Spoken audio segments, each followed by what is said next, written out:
오늘 본문은 하나님과 이스라엘 백성들이 만난 최악의 상황이 기록되어져 있습니다. 하나님께서 이스라엘 백성 전체를 없애버리겠다고 한 적이 이때 빼고는 없었어요. 마치 노아의 시대 때 타락한 그 당시 사람들을 홍수로 쓸어버리고 노아의 가족만 살리겠다라고 한 것처럼 모세만 남겨놓고 나머지 이스라엘 백성들을 다 죽이겠다라고 하나님이 화가 나신 장면이니까 이스라엘이나 하나님이나 극단적인 상황으로 치달아 버린 것이죠. 그런데 이것을 신앙적 관점이 아니라 중립적 입장에서 보면 양측이 다 이해가 됩니다. 먼저 이스라엘 백성들의 입장에서 볼까요? 이스라엘 백성들이 지금 어디에 있습니까? 집이 있고 땅이 있고 먹을 게 있는 게 아니라 광야에 있습니다. 광야는 낮에는 덥고 밤에는 춥고 물이 없고 먹을 것이 없는 곳이에요. 거기를 나와 있는 거예요. 근데 누가 나오라 그래서 나왔어요? 하나님과 모세가 나오라 그래서 나왔어요. 그런데 그 하나님과 모세가 사라져버린 거예요. 40일이 다 돼가는데 하나님도 말씀이 없고 모세도 산에 올라가서 종족 알 수가 없는 거예요. 종족을 감춰버린 거죠. 그러니까 백성들의 입장에서는 너무너무 불안한 거예요. 마치 이런 겁니다. 어떤 엄마가 애 손을 잡고 길거리를 가다가 가게 앞에 세워놓고 야 엄마 좀 이따 올게 해놓고 세워놓고 어디 갔다 오는 거랑 똑같은 거예요. 애가 얼마나 불안하겠어요. 엄마가 나 버리고 가는 거 아닌가. 이스라엘 백성들이 지금 먹고 살 것이 없는 광야에 나왔는데 정작 자기를 데리고 나온 하나님과 모세가 사라졌으니까 불안할 수밖에 없는 거죠. 그러니까 자기들 나름대로의 자구책을 세운 것이 금송아지였다 이 말이에요. 그래서 금송아지를 만든 이유가 뭐죠?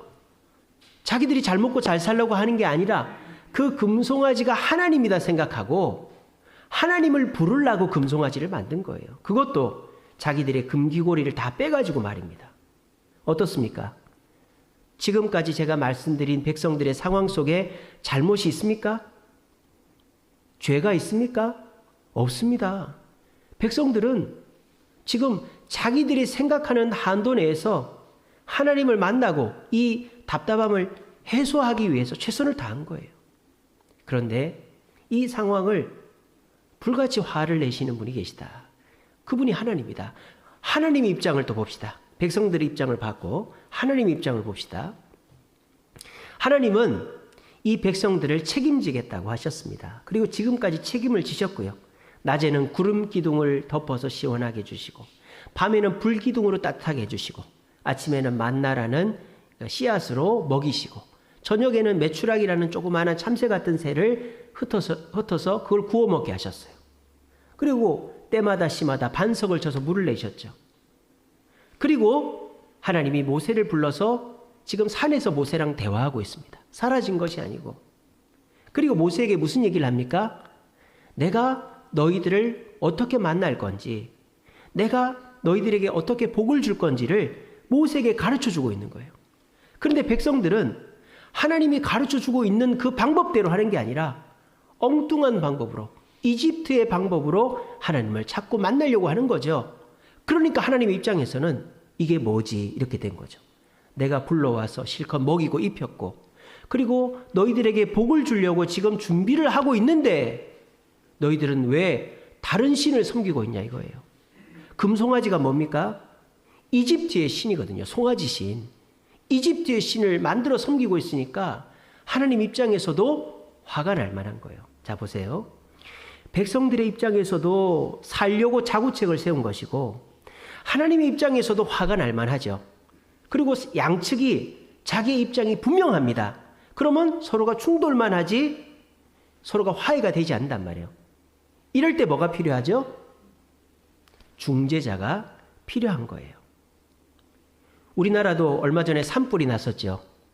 산불이 났을 때 그 산불의 상황을 피해자는 스스로 극복할 수가 없단 말이에요.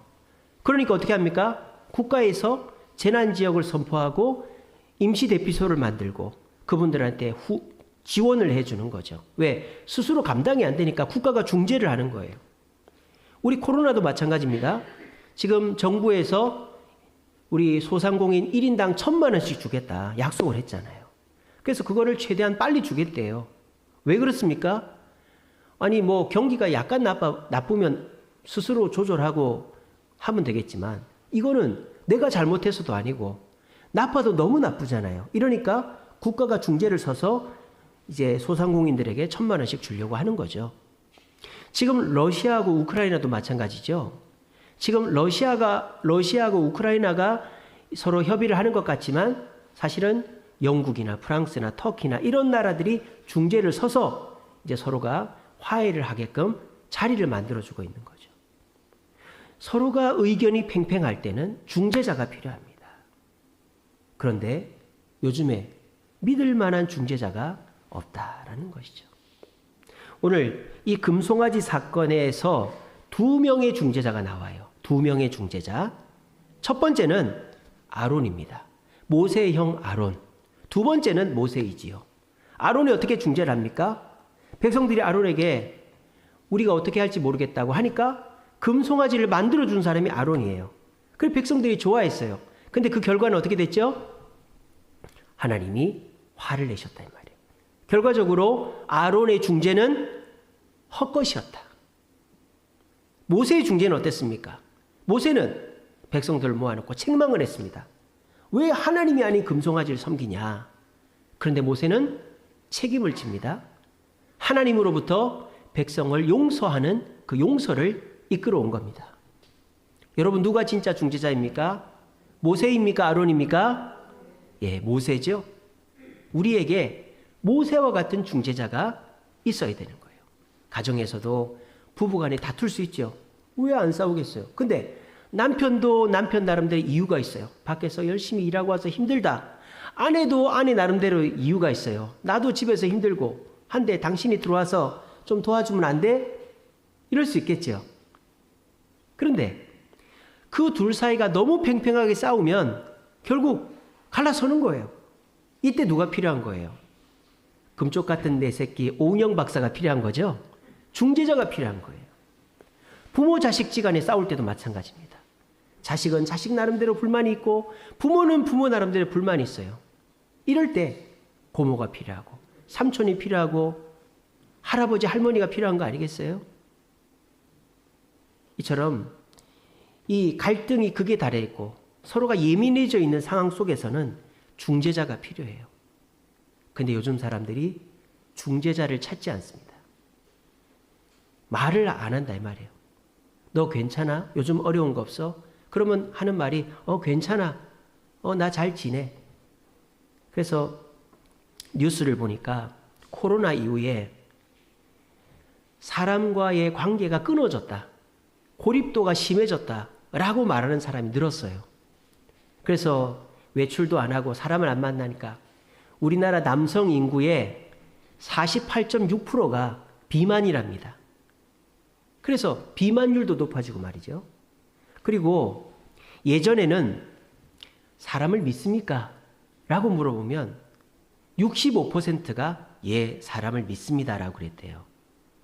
근데 지금은요. 48%만 사람을 믿는데요. 사람을 안 믿는 거예요, 이제는. 사람을 안 믿으니까 내 고민을 얘기를 안 하는 거죠. 그러니까 이 나라에 지금 어떤 문제가 생기고 있는지 아세요? 우울증이 넘쳐나는 거예요. 얼마 전에 인터넷으로 그 유튜브를 보다 보니까 우리나라 OECD 국가 중에서 자살률 1위거든요. 근데 또 하나 1위를 한 게 있어요. 최근에. 우울증도 OECD 국가에서 1등이래요. 우리나라가. 삼관왕 하면 좋은데 뭐 하나 할 거 없나. 우리나라가 우울증도 1등이랍니다. 저 마약하고 갱들이 판을 쳐서 언제 죽을지도 모르는 멕시코보다도 우리나라 우울증이 높대요. 이게 왜 이렇게 됐을까요? 우울증 걸린 사람 조사를 해봤어요. 병원 가십니까? 치료 받으십니까? 물어보니까 우울증 걸린 사람의 4%만 병원 간다는 거예요. 약 먹는다는 거예요. 나머지 96%는 우울증 걸려도 혼자서 끙끙 앓고 있는 거예요. 그리고 우리나라 우울증에서 가장 심각한 연령대가 20대, 30대랍니다. 왜? 여러분들도 20대, 30대가 제일 불안한 시기였잖아요. 그때 공부하고 취업하고 결혼하고 직장에서 자리 잡아야 될 때가 20대, 30대이기 때문에 가장 불안하고 싸움 많이 할 때입니다. 그런데 예전과는 다르게 요즘 20대, 30대는 가족들과의 소통이 단절됐다는 거죠. 자기의 고민을 부모한테 얘기를 안 하는 거예요. 옛날처럼 삼촌이 있고 고모가 있으면 삼촌한테라도 고모한테라도 얘기하는데 그걸 안 한다는 거예요. 요즘 애들이. 그리고는 20대, 30대들한테 물어봤어요. 우울합니까? 예, 우울합니다. 뭐 50%, 60%가 우울하대. 근데 그 20대, 30대한테 물어봤어요. 또 우울증을 어떻게 해결하십니까? 했더니 친구를 만난다. 음식을 먹는다. 여행을 간다. 혼자 해결한다. 그 리스트 속에 병원 간다는 얘기는 하나도 없는 거예요. 사람 만난다는 얘기요. 부모한테 얘기한다 없는 거예요. 왜? 요즘 젊은 애들은 우울증이 병이라고 생각을 안 하는 거예요. 여러분 감기 걸리면 어디 갑니까? 감기 걸리면 어디 가죠? 병원 가시죠? 감기 걸리면은 여행을 간다. 좋은 음식을 먹는다. 혼자 낫는다. 이런 분들 없잖아요. 감기 걸리면 병원 가야 돼요. 그게 당연한 거죠. 그러니까 병원을 갑니다. 근데 우울증 걸리면 왜 병원을 안 가죠? 내가 우울하면 병원을 가야 될 거예요. 우리나라 사람들이 이 정신과 진료받는 기록에 대한 트라우마가 있어가지고 그런 것 같아요.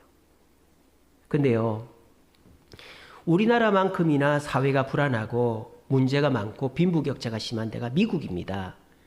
어제도 그 세계는 지금을 보니까 미국 펜실베니아주 어느 도시에 가니까 좀비 거리가 있대요. 좀비 거리. 진짜 사람이 이렇게 하고 서 있어요. 이렇게. 뭐 하는 사람들일까요? 마약하는 사람들. 우리가 보통 마약하면 뭐 뽕 이런 거 생각하잖아요. 뭐 마리화나 이런 거는 양반이에요. 합성 마약이 나왔어요. 중국에서 재료를 사들어 와가지고 멕시코에서 그걸 합성을 해서 국경을 통해 들어오는데 그거는 고쳐지지도 않대. 그리고 그거는 공짜로 준대요. 하나에 1달러, 1,000원이면 산대요. 그러니까는 미국 사회가 지금 급속도로 마약이 퍼져나가는 거예요. 그 마약하는 사람들이 마약이 너무 심각하면은 막 이렇게 하고 좀비처럼 뭐 길거리를 그냥 가로질러 가고 경찰이 있어도 마약을 사고 팔고 마약을 주사를 맞고 그러는 거예요. 그러니까 미국은 우리나라보다 더 우울해질 수 있는 나라예요. 병원을 못 가잖아요. 얼마나 병원값이 비쌉니까? 근데 우리나라보다 미국이 우울증 정도가 낮아요. 왜? 중재자가 있거든요. 미국의 정신과 의사들 돈 잘 법니다. 사람 상담만 하고도 돈 많이 벌어요. 우리나라 치과만큼이나 봅니다. 그리고 미국 가면 학교 강당 또는 뭐 어디 공터, 어디 누구 집 이런 데 모여가지고 뭐 합니까? 알코올 중독자들, 마약하는 사람들, 이혼한 사람들, 또 뭐 감옥 갔다 온 사람들이 모여서 서로 쉐어링을 하는 거예요. 상담을 하는 거예요. 그러니까 어떻게든지 병원을 가거나 중재자가 있으면 우울증이 잡힌다 이 말이에요. 근데 우리나라 사람들은 이 정신과 치료에 대한 트라우마가 있기 때문에 병원도 안 가고 약도 안 먹고 우울증을 병으로 생각하는 게 아니라 내가 이겨내야 될 거로 생각하니까 우울증이 있어도 떠나가질 않는 거예요. 여러분 그래서 우리나라가 지금 엔데믹이라고 하잖아요. 코로나가 이제 끝난다고 하잖아요. 근데 더 큰 팬데믹이 온답니다. 더 큰 팬데믹. 그게 뭔지 아세요? 우울증 팬데믹이 온다고 합니다. 우울증 팬데믹. 여러분 전쟁이 일어났을 때 사람이 우울할 여가가 없죠. 왜? 살아야 되니까. 도망쳐야 되니까. 우리나라 6.25 때 생각해 보세요. 전쟁이 일어났을 때 사람들이 우울할 여가가 없어요. 언제 우울해집니까? 언제 우울해지죠? 전쟁 끝나고 집에 와보면. 집이 없거든요. 직장이 없거든요. 먹을 게 없거든요. 여러분들은 피난 갔다 오신 분들 없겠지만은 저희 어머니가 원래 저 북한 사람이에요. 원산 쪽에서 배를 갖고 있는 선주의 집안이었는데 전쟁이 나니까 어떻게 해요? 어머니 할아버지랑 같이 거제도로 피난을 왔어요. 우리 문재인 대통령 같은 배 타고 왔어요. 거제도로 피난을 와가지고 우리 외할아버지가 거제도에서 돌아가셨어요. 왜? 화병으로. 우울증이 와가지고. 그 전 재산 배를 놔두고 왔으니까 지금도 배가 비싼데 그때는 배 엄청 나거든요. 할아버지가 우울증으로 돌아가셨어요. 우리 할머니는 아무것도 못 갖고 왔는데 이 폐물 하나 상자에 담아왔어요. 그거 가지고 거제에 살다가 전쟁 끝나서 청주에 우리 할머니 외가가 있었어요. 청주에 가서 저희 어머니 형제간들 청주에 정착을 한 겁니다. 그러니까 사람이요, 전쟁 때는 우울할 여가가 없어요. 근데 전쟁이 끝나면 우울해지는 거예요. 우리나라도 지금 코로나 때니까 아직 사람들이 덜 우울한 거예요. 근데 코로나가 딱 끝났어요. 근데 내 직장이, 내 사업이 빨리 좋아지지 않고 우리나라가 빨리 좋아지지 않고 코로나 때나 지금이나 별반 차이가 없다? 그러면 급속도로 우울해지는 거예요. 그래서 요즘 제가 그런 말씀 드렸잖아요. 요즘은 잠 잘 자고 안 우울한 사람이 비정상이라고. 누우면 잠 안 오는 게 정상이고 우울한 게 정상이라고. IQ 120 이상은 다 그렇다고. 그러니까 여러분 우울한 거를 이상하게 생각하지 마세요. 뭐가 이상한 거예요? 뭐가 잘못된 거예요? 중재자를 찾지 않는 거예요. 남한테 얘기를 안 하는 게 문제인 거예요. 내가 믿을 만한 사람이 없는 것도 문제이지만 믿을 만한 사람한테 얘기를 하세요. 부모님한테, 친구한테, 우리 교회 성도들한테, 저한테 얘기를 하세요. 그러면 그 우울증의 절반은 얘기함과 동시에 없어집니다. 오늘 이 시기에 우리에게는 중재자가 필요합니다. 내 편이 필요하다 이 말이에요. 아론과 같은 내 편 말고 모세와 같은 내 편이 필요합니다. 우리가 어떻게 모세와 같은 내 편을 만날까? 그것이 오늘 말씀의 핵심입니다. 오늘 이 자리에 나오신 분들 잘 오셨어요. 여러분들 많이 우울하시죠? 안 우울하면 비정상입니다. 되는 게 없으니까, 내 뜻대로 안 되니까.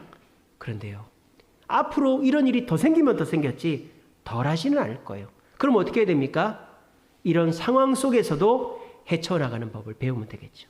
참된 내 편, 진짜 내 편을 만나면 되겠죠. 오늘 말씀을 통해서 내가 의지해야 될 분이 누군지, 어떻게 하면 내 마음의 평안을 얻을 것인지를 말씀을 통해 깨닫고 우리 모두가 진짜 내 편을 만나 이 시대를 이겨낼 수 있는 저와 여러분 되시기를 간절히 바랍니다. 오늘 아론과 모세 한번 비교해 봅시다. 아론은요, 백성들이 요구를 했습니다. 1절에 32장 1절에 보면 백성들이 아론에게 이르러 말하되 일어나라 우리를 위하여 우리를 인도할 신을 만들라. 모세 곧 우리를 애굽에서 인도하여 낸 사람은 어찌 되었는지 알지를 못하겠다. 그렇게 얘기를 했어요. 그랬더니 아론이 좀 있으면 모세 내려온다. 하나님 말씀하실 거다. 이렇게 해야 될 거 아니에요. 근데 이 아론이 백성들이 벌떼같이 나타나서 뭐라 그러니까 타협을 해버린 거예요. 그래, 너희들이 원하는 대로 해줄게. 그러면서 어떻게 합니까? 금기고리, 금으로 된 걸 갖고 오라 그랬어요. 그래서 그거로 뭘 만듭니까? 금송아지를 만듭니다. 근데 아론이 거짓말 하는 게 하나 있죠. 32장 24절에 보면 모세가 야단을 치니까 아론이 뭐라 합니까?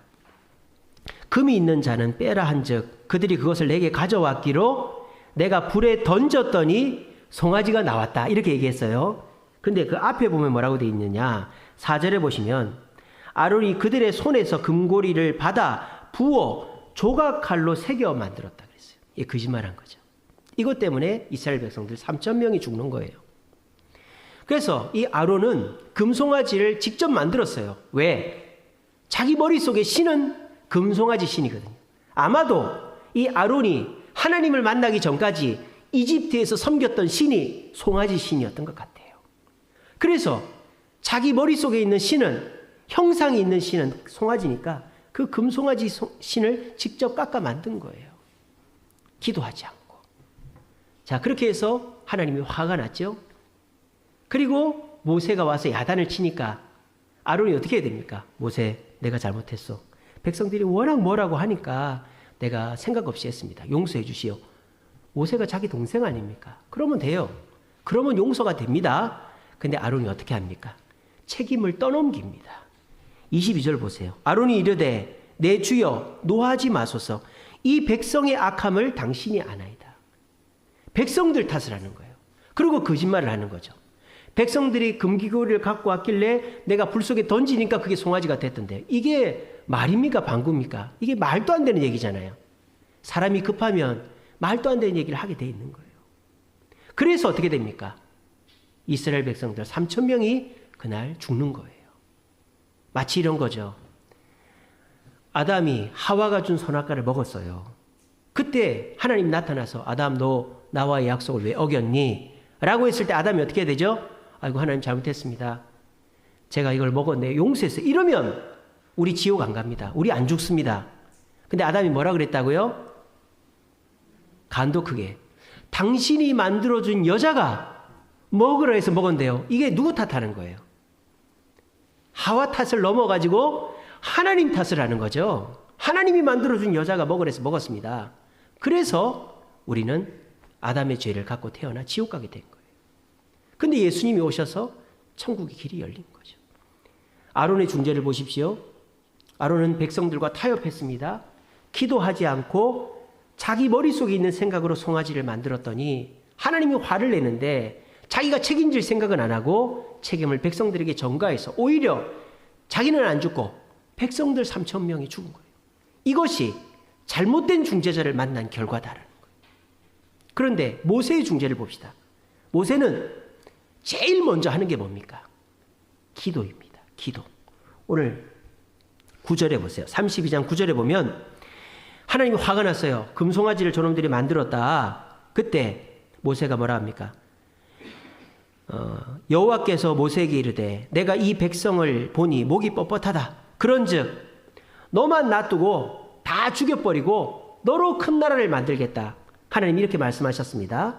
그랬더니 모세가 뭐랍니까? 11절에 여호와여 어찌하여 그 큰 권능과 강한 손으로 하나님의 백성을 죽이려고 합니까? 그리고 12절에 그렇게 하면 이집트 사람들이 뭐라 하겠습니까? 광야에서 죽이려고 데리고 나왔다고 할 거 아닙니까? 하나님 용서해 주세요. 하나님이 화가 났다는 걸 모세가 알았어요. 그리고 용서해 달라고 기도합니다. 모세는 제일 먼저 하나님의 뜻을 파악하고 기도했어요. 그리고 백성들에게 책망합니다. 모세가 백성들에게 책망한 이유가 뭐죠? 자기가 화가 나서 책망한 게 아니에요. 하나님의 상황을 전달한 거죠. 여러분 의사들이 절대 긍정적으로 얘기 안 하잖아요. 이거 수술 잘못될 수 있습니다. 이거 잘 될 확률은 몇 프로밖에 안 됩니다. 여기다가 사인하세요. 잘못돼도 제 책임 아니다라는 거 사인하세요. 왜 그렇게 할까요? 의사가 진짜 책임을 안 지려고 그러는 게 아니고 상대방이 이 상황이 심각하다는 걸 알아야 된다. 저희 집사람하고 신촌 세브란스 병원에 집사람 진료를 갔어요. 고재상 교수라고 우리나라에서 최고로 이 안병증, 갑상선 안병증 권위자가 그 고재상 교수인데 나이도 젊더라고요. 근데 이제 저희 집사람 진료하기 전에 어떤 아가씨를 진료를 하고 있더라고요. 근데 그 아가씨인데도 우리 집사람처럼 된 거예요. 눈이 튀어나오고 이게 눈이 안 맞고 얼마나 이 스트레스가 있어요. 아가씨인데. 그러니까 이 아가씨는 치료를 받고 수술을 했어요. 그런데 재발이 된 거예요. 다시 눈이 튀어나오고 눈이 이렇게 된 거예요. 그래가지고 이 아가씨가 그 교수한테 막 돌팔이네 뭐네 막 얘기를 하니까 이 교수가 가만히 듣더니 뭐라는지 압니까? 그러니까 담배를 끊으시라고요. 그러더라는 거예요. 안병증에 최고로 안 좋은 게 담배래, 담배. 근데 그 아가씨가 담배를 피는 아가씨였던 거예요. 술, 담배는 갑상선의 최악이랍니다. 근데 그 아가씨가 그러니까 그 아가씨는 이 사태의 심각성을 모르는 거죠. 이게 재발이 될 수 있다라고 의사가 누누이 얘기했는데도 쉽게 생각한 거예요. 그러고는 그냥 수술됐으니까 이제 괜찮겠지 하고 예전처럼 술, 담배 다 한 거예요. 그랬더만 눈이 튀어나오고 다시 돌아가니까 의사 탓을 하는 거예요. 모세가 지금 왜 백성들에게 불같이 화를 내느냐. 너희들 잘못하면 큰일 난다. 이대로 있으면 큰일 난다. 이거지. 백성들한테 화가 나서 그런 게 아니에요. 아유 목사님 3,000명이나 죽였다며요. 그거는 모세가 화나서 죽인 게 아니라니까요. 아론이 거짓말해서 죽은 거예요. 모세는 화를 낸 것이 분명합니다. 하지만 이것은 자기가 화가 나서 그런 것도 아니고 백성들을 야단친 것도 아니고 하나님의 마음을 전달한 거예요. 심각한 걸 깨달으라는 거죠. 그리고 모세가 뭐합니까? 희생합니다. 희생. 32절 보세요. 모세가 하나님께 기도합니다. 그러나 이제 그들의 죄를 사하시옵소서. 그렇지 아니하시오면 원하건대 주께서 기록하신 책, 그 생명책에서 내 이름을 지워주소서. 그러니까 하나님, 저 백성들의 죄 제가 지겠습니다. 제가 지옥 갈 테니까 저 백성들의 죄는 용서했어요. 모세가 무슨 죄입니까? 아론이 죄고 백성들이 죄죠. 근데 모세가 이렇게 얘기하는데 하나님 용서를 안 해주시겠습니까? 당연히 용서해 주시죠. 그래서 이스라엘 백성들은 이 최악의 상황을 넘어갔다라는 겁니다. 여러분, 진정한 중보자가 누굽니까? 모세입니까? 아론입니까? 얘기해 보세요. 모세입니까? 아론입니까? 모세죠. 여러분에게도 모세와 같은 중재자가 있습니까? 있습니다. 여러분들에게도 모세와 같은 중재자가 있습니다. 바로 여러분들의 부모님이고, 여러분들의 친구고, 여러분들의 고모고 삼촌이고, 우리 교회 장로님, 권사님, 집사님, 하나님이 여러분들의 진정한 내 편이고 모세와 같은 중보자인 것입니다. 저는 믿습니다. 여러분들에게 쓴소리하는 그 사람이 여러분들을 바른 길로 인도하는 사람. 부모님이 듣기 싫은 얘기한다고, 친구가 듣기 싫은 얘기한다고, 교회 와서 장로님이, 권사님이, 집사님이 나한테 이렇게 해야 된다고 말한다고, 그걸 기분 나빠해버리면 우리는 절대 바른 길을 갈 수가 없어요. 부모님의 말씀을 귀담아 들으시기 바랍니다. 특별히요, 기도하는 사람의 말은 그냥 받아들여도 좋습니다. 모세와 같이 하나님께 기도하고 내가 기도해봤는데 하면서 말을 떼는 우리 주변의 사람들의 말은 100% 들으세요. 그것이 피가 되고 살이 되는 겁니다. 그래서 우리의 진짜 중보자, 진짜 내 편은 하나님께 기도하고 내가 좀 듣기 싫어하는 것 같지만 나한테 바른 얘기해주는 그 사람이야말로, 그 부모님, 내 친구, 우리 교회 성도들이야말로 진짜 내 편이다 라는 생각을 하셔야 돼요. 그리고 오늘 이 상황에서 두 번째 교훈은요, 모세는 예수님의 모형이다라는 거예요. 모세는 예수님을 나타내는 그림자다라는 거예요. 우리 예수님도 어땠습니까? 불같이 화를 냈습니다. 그리고 우리가 듣기 싫어하는 말을 했어요. 원수를 사랑해라. 오른뺨을 때리면 왼뺨도 돌려대라. 우리가 듣기 싫어하는 말. 너의 모든 걸 버리고 나를 따르라. 내 멍에를 치라. 듣기 싫어하는 말을 하셨어요. 심지어는요, 유대인들한테는 독사의 자식이라고까지 했어요. 그런데 그 예수님, 문제가 있을 때 나는 몰라, 너희들이 알아서 해결해. 그랬습니까? 십자가에서 책임을 지신 거예요. 아무 죄가 없으신 예수님이 저들을 용서해 주시고 저들을 사해달라고, 그러고 십자가에 달려 죽으신 거예요. 모세는 우리 예수님을 예표하는 것입니다. 여러분들은 예수님에 대해서 얼마나 묵상하고 계십니까? 예수님이 없으면 절대 만날 수 없는 분이 계세요. 누굴까요? 하나님입니다. 예수님의 이름 아니고는 하나님을 부를 수도 없고 만날 수도 없어요. 제가 전에도 말씀드렸죠. 아멘이라는 말을 기도 끝에 붙이는 종교가 4개가 있다고. 이슬람교, 유대교, 가톨릭, 기독교 끝에 아멘 합니다. 근데 유일하게 예수님 이름으로 In the name of Jesus라고 하는 종교는 우리 기독교밖에 없어요. 왜? 우리는 하나님께 나아가는 길이 내 공로나 다른 성인들의 공로, 마리아의 공로로 나아가는 게 아니라 오직 예수님의 이름으로만 하나님을 만날 수 있고 예수님의 이름으로만 하나님의 복을 받을 수 있다고 믿기 때문입니다. 그래서 여러분들이 기도 끝날 때마다 예수님 이름으로 기도합니다. 아멘이라고 하지 않습니까? 그만큼 예수님은 우리가 하나님께 나아가는 유일한 길이요, 하나님의 평안과 복을 받는 유일한 길이 된다는 것입니다.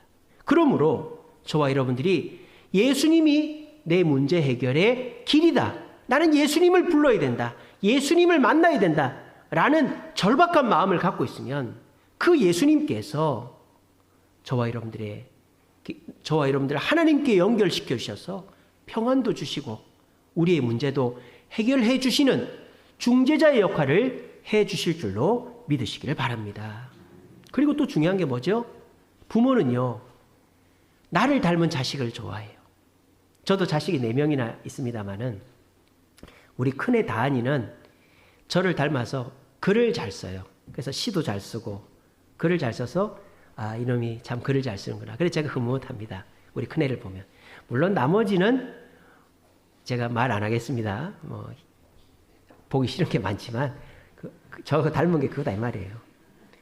뭐 얼굴도 저를 닮았겠죠? 우리 다한이가 훈남이 됐잖아요. 우리 한결이는 제 생활 습관을 닮았어요. 아주 근면성실하고 저를 그대로 따라합니다. 이렇게 이렇게 쓰레기 같은 거 머리카락 꼭 주워요, 얘가. 그리고 제가 우리 한결이한테 부탁을 했어요. 한결아, 우리 모자이크 기도회 하니까 학교 끝나면 꼭 교회 와서 기도 가라. 그렇게 했거든요. 다른 놈들은 안 와요. 한결이는 꼭 학교 가방 메고 제가 3층에 있으면 문 열고 들어와서 아버지 좋았어요. 인사하고 밑에 와서 기도하고 갑니다. 나중에 가서 보세요. 우리 한결이 매일 붙이고 있어요. 모자이크 기도회 스티커를. 그게 저는 우리 한결이 보면 너무너무 기뻐요. 우리 세아는 아직은 잘 모르겠지만 우리 어머니를 닮아서 기쁩니다. 예. 우리 세아 얼굴이 어머니를 닮았어요. 우리 세안이는 아직 절 닮은 게 없습니다. 그래서 좀 밉습니다. 예. 그래서 애들이 부모를 닮으면 부모는 기쁜 거예요.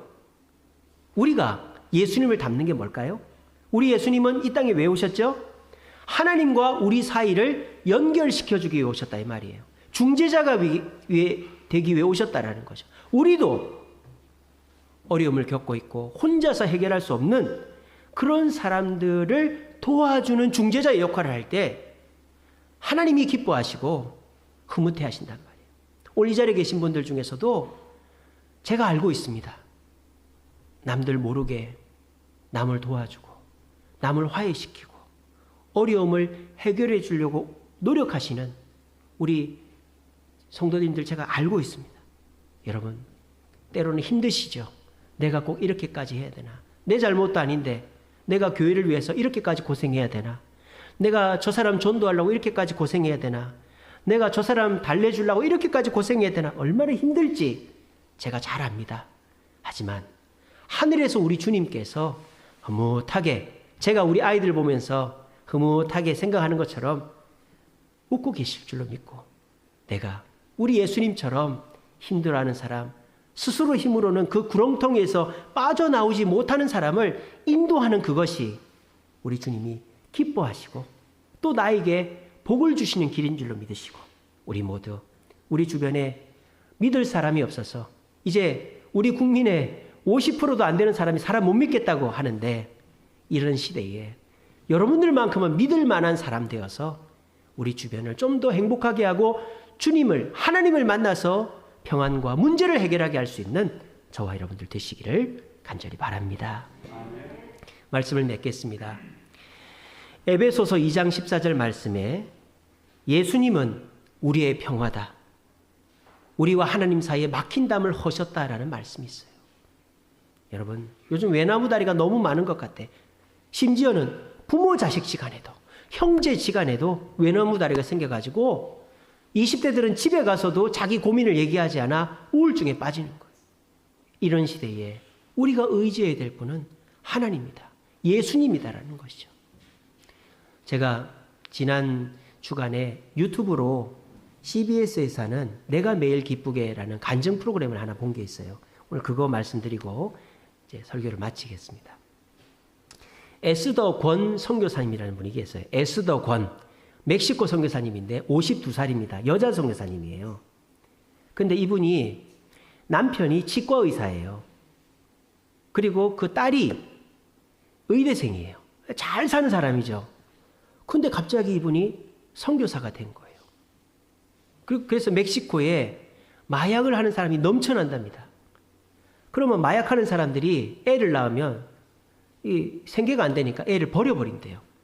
고아와 과부가 엄청 많아요. 남편한테 버림받고 엄마한테 버림받고 그런 애들을 모아다가 먹이고 입히고 키우고 남편이 치과 의사니까 돈을 잘 버니까 여러분 제가 우리 5층에 사시는 분이 몽골에서 금광을 하시는 회장님이거든요.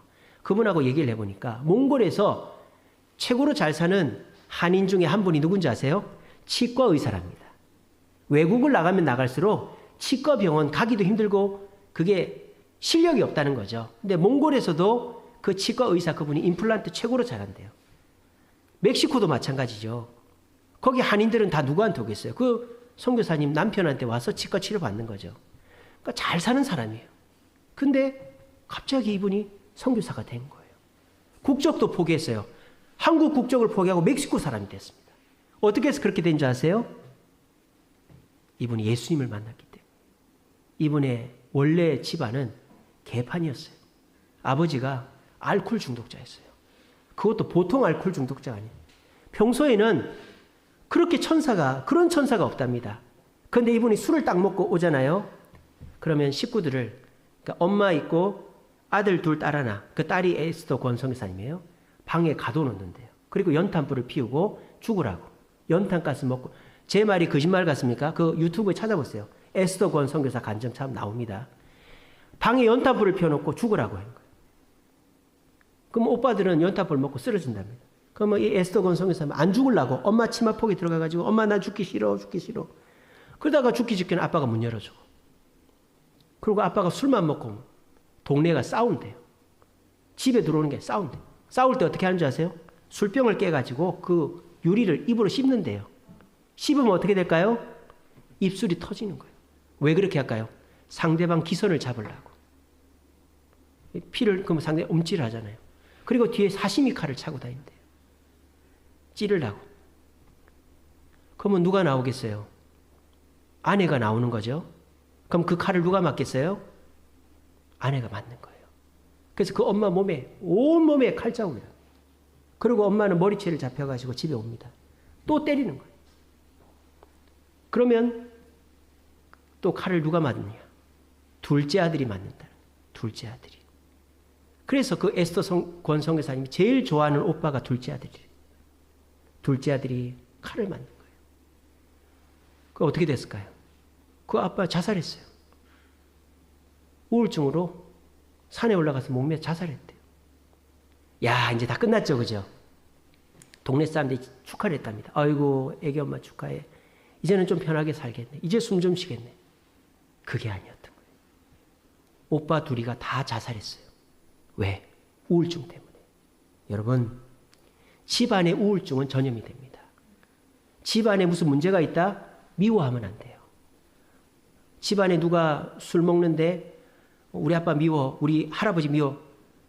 그러면 나도 술꾼 되는 거예요. 집안에 누가 싸움꾼인데 우리 아빠 미워, 우리 형 미워. 그럼 나도 싸움꾼 되는 거예요. 뭐 어떻게 하면 안 돼요? 용서를 하면 안 돼요. 그래도 너희 아빠, 그래도 너희 형, 너희 할아버지. 용서를 하면 그게 전염이 안 됩니다. 이 오빠들은 아버지를 용서를 안 한 거예요. 그 둘째 오빠는 전교 1등이었답니다. 근데 이 둘째 오빠가 자살을 한 거예요. 아버지 죽고 5년 만에. 근데 이 오빠들도 머리가 똑똑하니까 이러다가 내가 죽겠다 싶어가지고 누군가를 의지한 거예요. 종교를 찾은 거예요. 근데 둘째 오빠는 뭘 믿었느냐? 남묘호랑교를 믿은 거예요. 남묘호랑교. 그래가지고 둘째 오빠가 이 에스더 권성교사님 어렸을 때 불러다가 야, 오빠 따라해. 남묘호랑개교, 남묘호랑개교. 그걸 시킨 거예요. 그러다가 남묘호랑교가 구원시켜준 게 아니라 자살을 한 거예요. 그리고 2년 후에 큰오빠가 자살했습니다. 근데 이 큰오빠는 누구를 의지했느냐?